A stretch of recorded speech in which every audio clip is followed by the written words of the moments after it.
বৃষ্টি ঢলে বিপর্যস্ত দক্ষিণ পূর্বাঞ্চল। বান্দরবান কক্সবাজারে পাহাড় ধসে আরও 7 জনের মৃত্যু।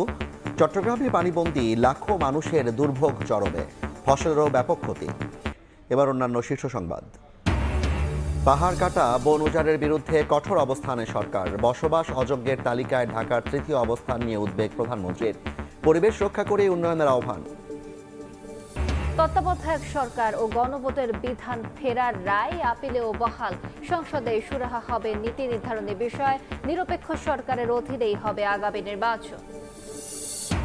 মৃত্যুদণ্ডপ্রাপ্ত হাসিনাকে ফেরাতে ভারতের সঙ্গে কূটনৈতিক আলোচনায় বাংলাদেশ। গঙ্গার পানি বন্টন চুক্তি নিয়ে ইতিবাচক পদক্ষেপে আশাবাদী পররাষ্ট্র প্রতিমন্ত্রী। সংবিধানে ফিরল তত্ত্বাবধায়ক সরকার ব্যবস্থা ও গণভোটের বিধান। রাষ্ট্রের মূলনীতির বিষয়গুলো সংসদের হাতে ছেড়ে দিয়েছেন সর্বোচ্চ আদালত। সংবিধানের ৫ম সংশোধনী আংশিক বাতিল নিয়ে হাইকোর্টের রায় বহাল রেখেছেন প্রধান বিচারপতির নেতৃত্বাধীন আপিল বিভাগ। আইনমন্ত্রী জানান, তত্ত্বাবধায়ক সরকারের অধীনেই হবে আগামী নির্বাচন। 2011 সালের 30 জুন জাতীয় সংসদে পাশ হয়েছিল সংবিধানের ৫ম সংশোধনী। এতে তত্ত্বাবধায়ক সরকার ব্যবস্থা বাতিল, সংবিধানে হস্তক্ষেপ করা, রাষ্ট্রদ্রোহিতা ও নারীদের সংরক্ষিত আসন 50 করা সহ প্রায় 54টি বিষয় সংযুক্ত করা হয়। তত্ত্বাবধায়ক সরকার ব্যবস্থা না থাকায় 2014, 18 ও 24 সালে আওয়ামী লীগ একতরফা জাতীয় নির্বাচন করতে পেরেছে বলে অভিযোগ করে বিরোধী দলীয়রা। এদিকে 24-এর 5 আগস্ট আওয়ামী লীগ সরকারের পতনের পর ৫ম সংশোধনী বাতিল চেয়ে হাইকোর্টে বিএনপি, জামায়াত ও সুশাসনের জন্য নাগরিক সুজন পৃথক 3টি রিট করেন। চূড়ান্ত শুনানি শেষে 2024 সালের 17 ডিসেম্বর হাইকোর্ট রায় দেন। তত্ত্বাবধায়ক সরকার ব্যবস্থা বিলোপ, গণভোটের বিধান বাতিল, সংবিধান সংশোধনের ক্ষমতার উপর বিধিনিষেধ এবং মৌলিক অধিকার বাস্তবায়নে হাইকোর্টের এখতিয়ার সীমিত করার বিধানকে সংবিধানের মৌলিক কাঠামোর পরিপন্থী ঘোষণা করে বাতিল করেন আদালত।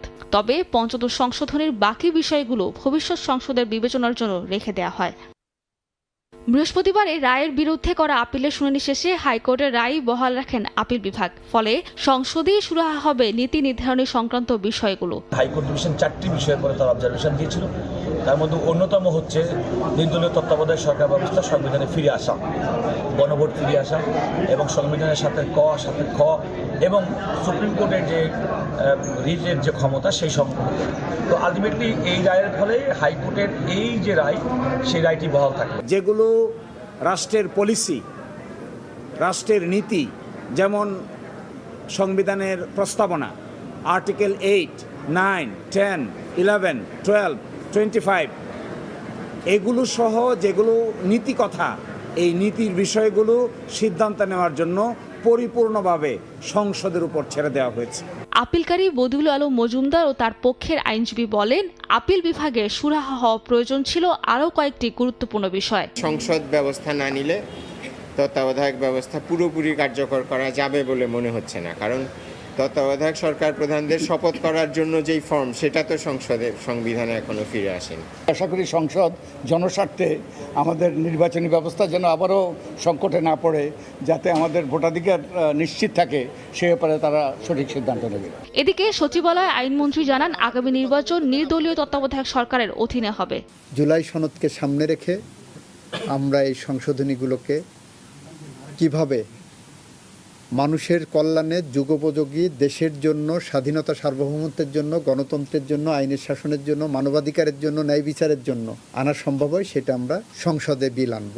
এর মধ্য দিয়ে দেশের অন্যতম আলোচিত সাংবিধানিক মামলার দীর্ঘ আইনি লড়াইয়ে একটি গুরুত্বপূর্ণ অধ্যায়ের সমাপ্তি হলো। মৃত্যুদণ্ডপ্রাপ্ত শেখ হাসিনার সাম্প্রতিক বক্তব্য সরকারের কাছে কোনোভাবেই বিবেচ্য নয় বলে মন্তব্য করেছেন পররাষ্ট্র প্রতিমন্ত্রী। তিনি জানান, বন্দি বিনিময় চুক্তির আওতায় সাবেক প্রধানমন্ত্রীকে দেশে ফেরাতে ভারতের সঙ্গে কূটনৈতিক যোগাযোগ ও আলোচনা অব্যাহত রয়েছে। গঙ্গার পানি বন্টন চুক্তির বিষয়ে ভারত ইতিবাচক পদক্ষেপ নেবে বলেও আশাবাদ ব্যক্ত করেন শামা ওবায়েদ। 2024-এর গণ অভ্যুত্থানের মুখে দেশ ছেড়ে ভারতে আশ্রয় নেন সাবেক প্রধানমন্ত্রী শেখ হাসিনা। পরে মানবতাবিরোধী অপরাধের দায়ে তাকে মৃত্যুদণ্ডের আদেশ দেন আন্তর্জাতিক অপরাধ ট্রাইব্যুনাল। সম্প্রতি বিভিন্ন ভার্চুয়াল প্ল্যাটফর্ম ও আন্তর্জাতিক গণমাধ্যমে নানান বার্তা দিচ্ছেন শেখ হাসিনা, আভাস দিচ্ছেন দেশে ফেরারও। সাংবাদিকদের সঙ্গে আলাপচারিতায় পররাষ্ট্র প্রতিমন্ত্রী বলেন, দণ্ডিত আসামির রাজনৈতিক বক্তব্য সরকারের নীতিগত সিদ্ধান্ত সিদ্ধান্তে মোটেই প্রভাব ফেলে না। জানান, বন্দি বিনিময় চুক্তির আওতায় শেখ হাসিনাকে দেশে ফেরাতে কূটনৈতিক আলোচনা অব্যাহত আছে। শেখ হাসিনা কি বলছে না বলছে, ওনার বক্তব্য তো এখানে রেলেভেন্ট না, একেবারেই রেলেভেন্ট না। কূটনীতির কোনো ঘাটতি নেই, চলমান আছে। এবং এখানে আপনাদের মনে রাখতে হবে, এটা শুধু পররাষ্ট্র মন্ত্রণালয়ের সাবজেক্ট না, এটা খুবই স্বরাষ্ট্র মন্ত্রণালয়ের একটা সাবজেক্ট। তো স্বরাষ্ট্র মন্ত্রণালয় এটা নিয়ে ওনারাও কাজ করছে।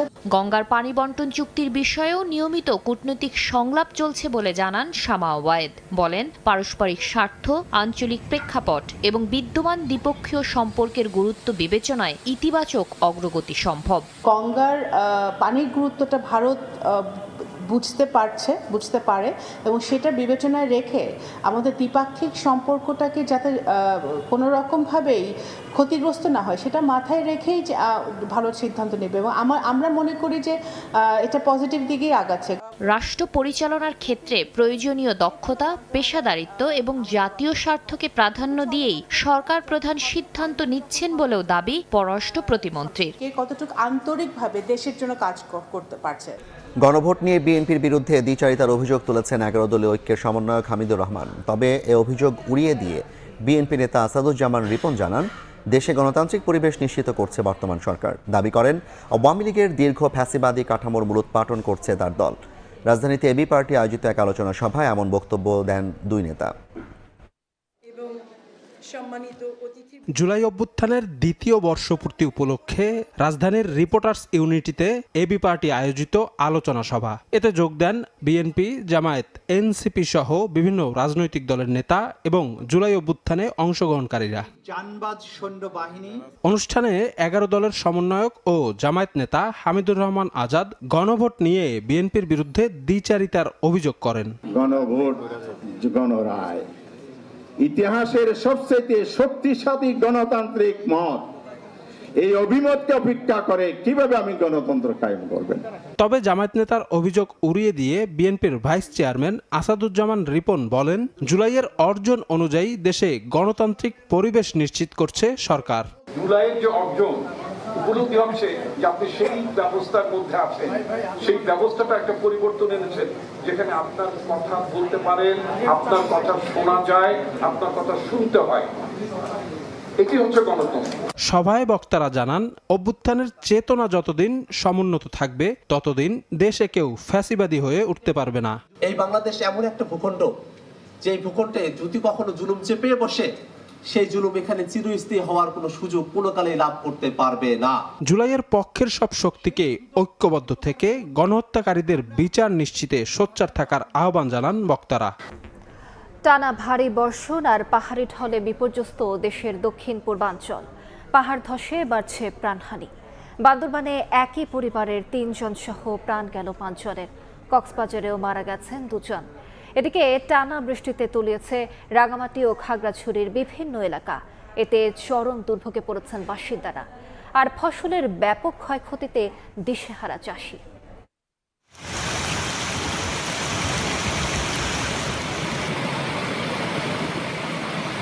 মৌসুমী বায়ুর প্রভাবে টানা ভারী বর্ষণের কবলে দেশ।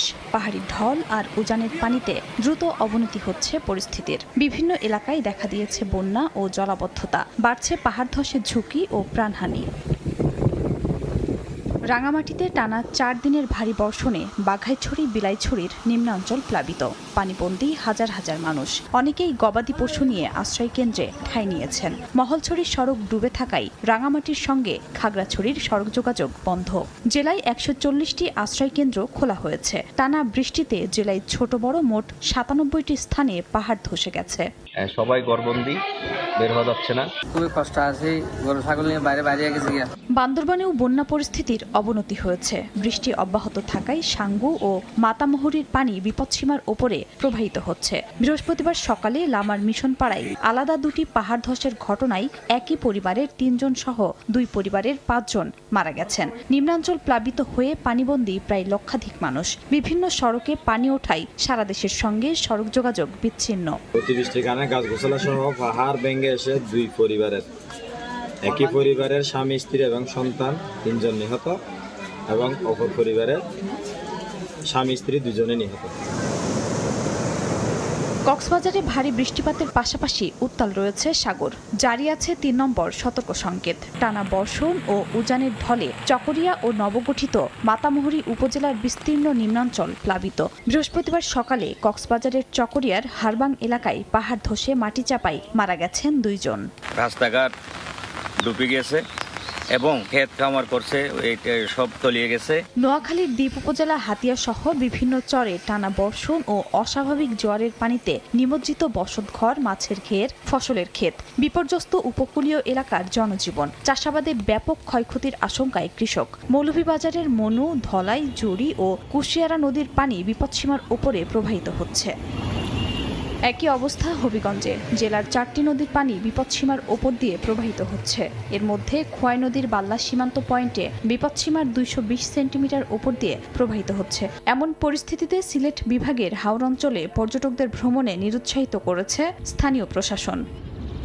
এদিকে কুমিল্লায় গোমতী নদীর পানি বৃদ্ধিতে তলিয়ে গেছে চরাঞ্চলের সবজির জমি। এতে সহস্রাধিক কৃষক ক্ষতির সম্মুখীন।